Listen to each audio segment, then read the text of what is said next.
Welcome to easy learning 700। ये MGT 502 organisational behaviour की short lecture series का second lecture है। और इसमें जो टॉपिक है सबसे पहले वो है कोर्स ऑफ OB यानी ऑर्गेनाइजेशनल बिहेवियर का जो कोर्स है। इस कोर्स का पर्पस क्या है?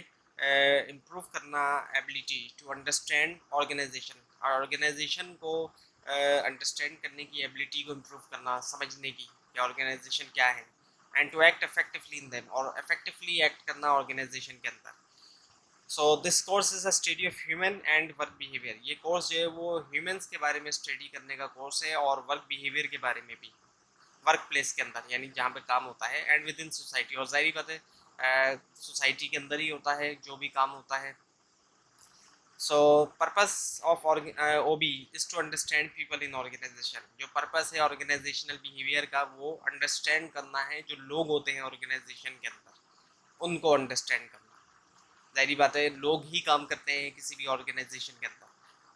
To provide managers and practitioner with effective management tool. और जो मैनेजर्स हैं और जो प्रैक्टिशनर हैं उनको प्रोवाइड करना effective management tool and help करना ऑर्गेनाइजेशन की कि वो अचीव करें गोल्स, अपने गोल्स जो है वो अचीव करें, क्योंकि हर ऑर्गेनाइजेशन का कोई गोल होता है।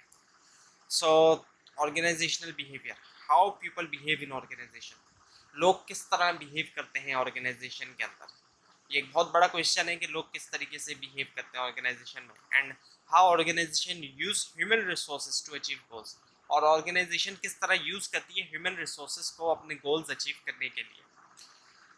डिफरेंट ऑर्गेनाइजेशन डिफरेंट तरीके से यूज करती है ह्यूमन रिसोर्स को। ह्यूमन रिसोर्सेज से मुराद जो लोग काम कर रहे हैं, और जो ऑर्गेनाइजेशन अच्छी तरीके से यूज करेगी ह्यूमन रिसोर्सेज को तो वो अच्छी तरीके से अपने गोल्स को अचीव कर सकेगी। इस कोर्स के 3 हिस्से हैं, एक इंडिविजुअल, एक ग्रुप और एक ऑर्गेनाइजेशनल लेवल। तो जो पहला है हिस्सा इंडिविजुअल का, वो है उसके अंदर एबिलिटी एंड लर्निंग है, values, attitude and job satisfaction है, पर्सनैलिटी एंड इमोशन है, perception and individual decision making है, बेसिक मोटिवेशन कॉन्सेप्ट्स हैं, मोटिवेशन एंड इट्स एप्लीकेशन है। दूसरा हिस्सा इसमें ग्रुप का है, इंडिविजुअल से ग्रुप बनते हैं। उसके अंदर फाउंडेशन ऑफ ग्रुप बिहेवियर है, ग्रुप एंड टीम वर्क है, फंक्शंस ऑफ कम्युनिकेशन है, बेसिक अप्रोचेस टू लीडरशिप है, कंटेम्प्रेरी इश्यूज इन लीडरशिप है, पावर एंड पॉलिटिक्स है, कॉन्फ्लिक्ट एंड नेगोशिएशन है। और तीसरा हिस्सा है इसमें ऑर्गेनाइजेशन का। सो इसके अंदर ऑर्गेनाइजेशनल स्ट्रक्चर है, वर्क डिज़ाइन एंड टेक्नोलॉजी है, HR पॉलिसीज एंड प्रैक्टिसेस है, ऑर्गेनाइजेशनल कल्चर है, ऑर्गेनाइजेशनल चेंज है और स्ट्रेस मैनेजमेंट है। बेसिक OB मॉडल, बेसिक जो ऑर्गेनाइजेशनल बिहेवियर का मॉडल है उसमें 3 लेवल हैं। इंडिविजुअल लेवल, सबसे पहले इंडिविजुअल लेवल होता है, और इंडिविजुअल से फिर ग्रुप बनते हैं, group level, and then the organisational level. 3 level, individual से ग्रुप बना और फिर ग्रुप से organisation. Performance management. Organisational performances में 2 अहम चीज़ें हैं, एफिशिएंसी और इफेक्टिवनेस। एफिशिएंसी का मतलब क्या है? How well, a measure of how well resources are use to achieve a goal. इसका मतलब ये है कि मेजर करना कि कितना अच्छी तरीके से रिसोर्सेज का इस्तेमाल किया गया है गोल्स को अचीव करने के लिए, यानी डूइंग थिंग्स राइट। एफिशिएंसी का मतलब ये है एक्चुअली कि कितने इनपुट से कितना आउटपुट लिया जा रहा है, कितने कम रिसोर्सेज से कितना ज़्यादा जो है वो एक तरह से काम किया जा रहा है, कितनी ज़्यादा प्रोडक्शन की जा रही है, कितना आउटपुट आ रहा है कितने कम रिसोर्सेज से। जितने कम रिसोर्सेज से जितना ज़्यादा आउटपुट आएगा उतनी ज़्यादा एफिशिएंसी होगी। उसके बाद है फिर इफेक्टिवनेस। इफेक्टिवनेस है अ measure of appropriateness of the goal chosen, यानी कि किस हद तक गोल्स को सही चूज किया गया है, सही गोल्स चूज किए गए या नहीं किए गए, and the degree to which they are achieve, और किस हद तक गोल्स जो है वो अचीव हुए हैं। यही इफेक्टिवनेस है, यानी कि गोल्स सही चूज किए जाएं और फिर उनको किस हद तक अचीव किया जा रहा है, इस चीज़ को मेजर करना इफेक्टिवनेस होता है। जितने ज़्यादा अच्छे तरीके से गोल्स, अच्छे यानी कि सही गोल्स चूज किए जाएंगे और फिर जितना ज़्यादा उनको अचीव किया जाएगा तो उतनी ज़्यादा इफेक्टिवनेस होगी। Doing the right things right, सही चीज़ों को सही किया जाए। एफिशिएंसी है 2 परफॉर्मेंस डायमेंशंस है।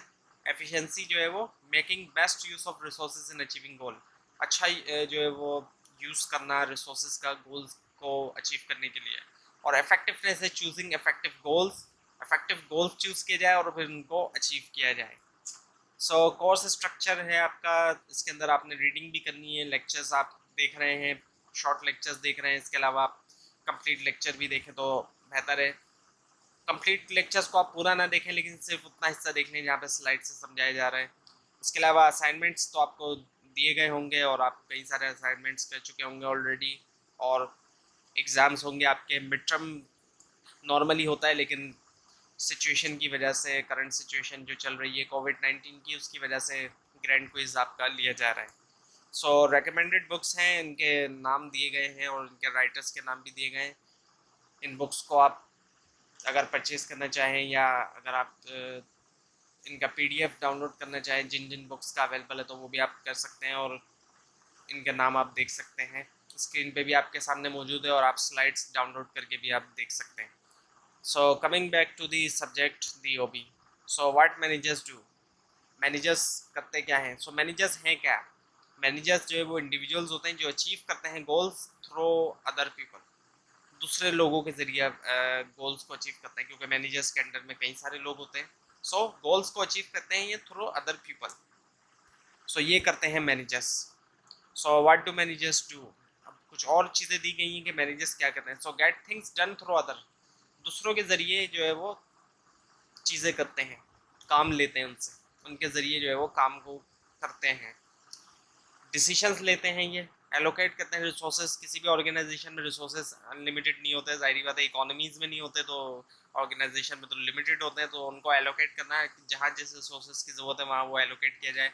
Direct the activities of others to attain goal, direction देते हैं ये ताकि गोल्स को अचीव किया जा सके। और do their work in an organisation, अपना भी काम करते हैं ऑर्गेनाइजेशन के अंदर। सो चार फंक्शंस हैं मैनेजमेंट के: प्लानिंग, ऑर्गेनाइजिंग, लीडिंग और कंट्रोलिंग। और ये फंक्शंस तो आपने मैनेजमेंट के बेसिक कोर्स में भी पढ़े होंगे, प्रिंसिपल्स ऑफ मैनेजमेंट में।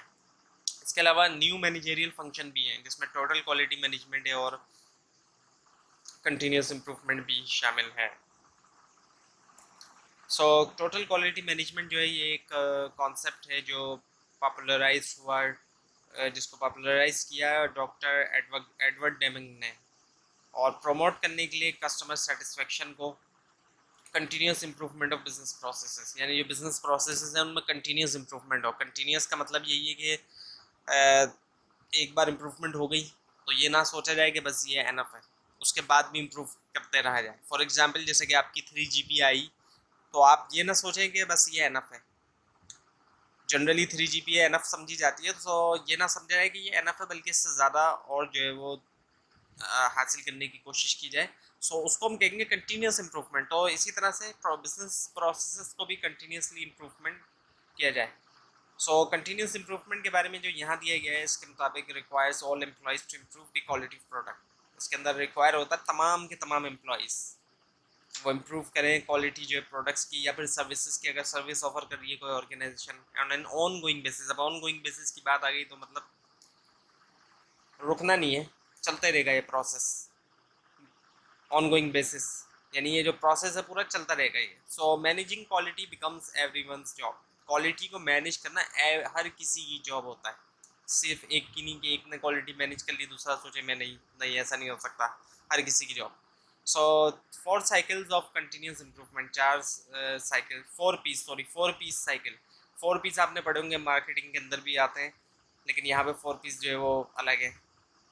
प्रोडक्ट, प्राइस, प्लेस और प्रमोशन था वहाँ पे मार्केटिंग के अंदर। यहाँ पे जो 4 पीस हैं वो है people, products, processes and productivity. So 4 P cycle है ये कंटिन्यूस इम्प्रूवमेंट का। सो पीपल के अंदर उनके स्किल्स हैं, स्किल्ड लोग, जारी बात है, लोग जो उनके skill, motivated people who can handle change, ऐसे मोटिवेटेड लोग जो कि चेंज को हैंडल कर सकें, एंड लेस स्ट्रेस। इसके अलावा प्रोडक्ट्स हैं satisfied customers because of better quality goods और सर्विस। कस्टमर सेटिस्फाई होता है अच्छी क्वालिटी की प्रोडक्ट या सर्विस से, गुड्स से या सर्विस से एक्चुअली। उसके बाद है प्रोसेसेस के अंदर faster, more flexible, leaner and ethical organisation. Processes and organisational learning होगी, जारी बात है ऑर्गेनाइजेशन की, तो कंटिन्यूसली वो इम्प्रूव करेगी। And productivity, less wasteful, wastage कम से कम होना। More efficient use of all resources, ज़्यादा से ज़्यादा जो एफिशिएंट यूज़ किया जाए रिसोर्सेज का, कम से कम रिसोर्सेज से ज़्यादा प्रोडक्टिविटी की जाए। सो 4 P साइकिल आपके सामने है ये कंटिन्यूस इम्प्रूवमेंट का। So now the management roles. जो रोल्स होते हैं मैनेजमेंट के या मैनेजर्स के, उसमें तीन तरह के रोल्स हैं: interpersonal role, informational role, decisional role. Interpersonal role के अंदर फिगर हेड का रोल होता है जिसमें रिप्रेजेंटेटिव होता है, लीडर का रोल होता है, लीड करता है, लिजान होता है जिसमें एक ब्रिज का काम करता है। इंफॉर्मेशनल रोल के अंदर मॉनिटर का काम करता है, वो डिसेमिनेटर का काम करता है, डिसेमिनेट करता है इन्फॉर्मेशन को, और स्पोक पर्सन का भी काम करता है। और डिसीजनल रोल में एंटरप्रेन्योर होता है, यानी कि रिस्क लेता है, वो डिस्टर्बेंस हैंडलर करता है, कहीं पे भी कोई डिस्टर्बेंस हो उसको हैंडल करता है। और रिसोर्स एलोकेटर, वही बात कि रिसोर्सेज लिमिटेड होते हैं तो उनको एलोकेट करना जहाँ पे जिस रिसोर्सेज की जरूरत हो। Managerial skills. अब मैनेजरियल स्किल्स जो होते हैं उसमें कई सारे स्किल्स हैं, जिसमें टेक्निकल स्किल्स हैं। टेक्निकल स्किल्स से मुराद वो स्किल्स जिसमें हाथों से काम किया जाता है। एनालिटिकल स्किल्स, एनालिसिस वगैरह के स्किल्स होना। और डिसीजन मेकिंग स्किल्स, डिसीजन लेना बहुत अहम जॉब होती है मैनेजर्स के लिए, बहुत अहम होता है ये काम। कंप्यूटर स्किल्स, आज के दौर में कंप्यूटर स्किल्स भी बहुत ज़रूरी है। और ह्यूमन रिलेशन स्किल्स, क्योंकि ह्यूमंस को ही डील करना है। और कम्युनिकेशन स्किल्स है, कम्युनिकेशन भी ज़ाहिर बात है मैटर करती है। और कॉन्सेप्चुअल स्किल्स। सो अब तीन तरह के मैनेजर्स होते हैं, जो लेवल्स हैं मैनेजर्स के: टॉप मैनेजर्स, मिडिल मैनेजर्स और लाइन मैनेजर्स। उनको किन किन तरह की स्किल्स की ज़रूरत पड़ती है? जो टॉप मैनेजर्स होते हैं उनको सबसे ज़्यादा कॉन्सेप्चुअल स्किल्स की ज़रूरत पड़ती है, क्योंकि जाहिर बात है उन्होंने डिसीजंस लेने होते हैं और वो डिसीजंस पूरी ऑर्गेनाइजेशन को फिर अफेक्ट करते हैं। उसके बाद फिर जो मिडिल मैनेजर होते हैं उनको सबसे ज़्यादा ह्यूमन स्किल्स की ज़रूरत पड़ती है, क्योंकि वो मिडिल में होते हैं। टॉप में भी उनके मैनेजर्स हैं और उनके नीचे भी मैनेजर्स हैं। और टेक्निकल स्किल्स की ज़रूरत पड़ती है लाइन मैनेजर्स को, यानी कि हाथों से काम करने वाले स्किल्स की, क्योंकि इनके नीचे वो लोग होते हैं जो जाहिर बात है लेबर काम कर रहे होते हैं, एक तरह से जो मजदूर कहलाए जाते हैं, वो लोग इनके नीचे काम कर रहे होते हैं लाइन मैनेजर्स के नीचे, तो इसीलिए इनको टेक्निकल स्किल्स की भी इन्हें ज़रूरत पड़ती है। Skills exhibited by an effective managers, एक अच्छा जो इफेक्टिव मैनेजर जो होता है वो कौन कौन से स्किल्स शो करता है? Clarifies goals and objectives for everyone, वो हर किसी के लिए गोल्स को और ऑब्जेक्टिव्स को क्लैरिफाई करता है।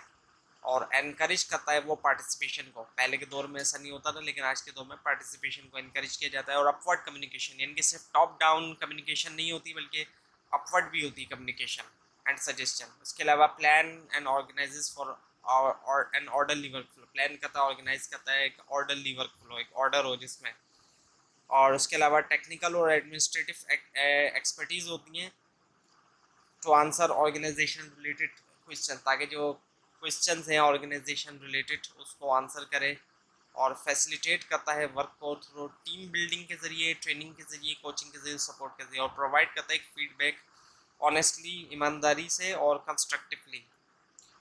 And keep things moving by relying on schedule, deadlines and helpful reminder, यानी कि कोई भी जो है काम जो है वो वक्त पे ही ख़त्म हो, वक्त ऐसा ना हो कि वक्त ख़त्म हो जाए और काम ना हो पाए। एंड कंट्रोल करता है वो डिटेल को, और अप्लाई करता है रीजनेबल प्रेशर गोल को पूरा करने के लिए। यानी रीजनेबल प्रेशर होता है, ऐसा नहीं होता कि प्रेशर बहुत ज़्यादा हो। और एम्पावर करता है वो, डेलीगेट करता है ड्यूटीज़ दूसरों को, यानी कि ये नहीं कि सारी पावर वो खुद रखे अपने पास। पहले के दौर में ऐसा होता था कि पावर खुद रखते थे, लेकिन आज के दौर में एम्पावरमेंट किया जाता है, दूसरों को भी पावर दी जाती है, डेलीगेट की जाती है की ड्यूटीज़, ताकि दूसरे भी जो है वो कई कई सारे काम कर सकें। Sorry. So empower and delegate कहता है वो key duties to others while maintaining goal clarity, और गोल क्लियरिटी भी होती है, यानी कि ऐसा नहीं होता कि गोल में जो है वो क्लियर ही नहीं है, पता ही नहीं है कि गोल क्या है। एंड कमिटमेंट भी। और रिकग्नाइज करता है good performance with rewards and positive reinforcement, और अच्छी परफॉर्मेंस कोई देता है तो उसको रिवार्ड भी देता है, और पॉजिटिव रीइंफोर्समेंट वगैरह जैसे शाबाशी वगैरह देना। Evolution of the 21st century manager, evolution आया है, पहले कुछ और था मैनेजर्स, आज के दौर में कुछ और है। अब ये स्लाइड आपको थोड़ी डिफ़िकल्ट समझ में आएगी, क्योंकि यहाँ पे शो डिफरेंटली हो रही है, लेकिन अगर आप इसको अपने कंप्यूटर पे देखेंगे तो आपको ये सही दिखाई देगी। प्राइमरी रोल की अगर हम बात करें तो पास्ट मैनेजर्स, पहले के दौर का जो मैनेजर होता था वो ऑर्डर गिवर होता था, सिर्फ ऑर्डर देता था, वो प्रिविलेज लाइट था, वो मैनिपुलेटर था, कंट्रोलर था। जबकि आज के दौर का मैनेजर जो है वो फैसिलिटेटर है, वो टीम मेंबर है, टीचर भी है, वो एडवोकेट भी है और स्पॉन्सर भी है। लर्निंग एंड नॉलेज की बात की जाए तो पहले के दौर का मैनेजर जो है वो पीरियोडिक लर्निंग था, नैरो स्पेशलिस्ट होता था। आज के दौर का मैनेजर जो है वो continuous life long learning journalist है वो विद मल्टीपल स्पेशलिटीज़। और कंपनसेशन क्राइटेरिया के अंदर जो पास्ट मैनेजर था वो टाइम, एफर्ट और रैंक का मामला था, और आज का जो मैनेजर है उसमें स्किल्स और रिजल्ट है। और कल्चरल ओरिएंटेशन में पास्ट मैनेजर जो है वो मोनोकल्चर था, मोनोलिंगुअल था। आज के दौर में मल्टी कल्चरल है और मल्टीलिंगुअल है। So what do manager works in organisation. तो ये हुआ आज का लेसन। आपको अगर इस लेसन के बारे में कोई क्वेश्चन है तो नीचे कमेंट कीजिए, और इस पूरी सीरीज़ को देखने के लिए इस चैनल को सब्सक्राइब कीजिए, और कोई आप सजेशन देना चाहते हैं तो नीचे कमेंट कीजिए। Thanks for watching this video.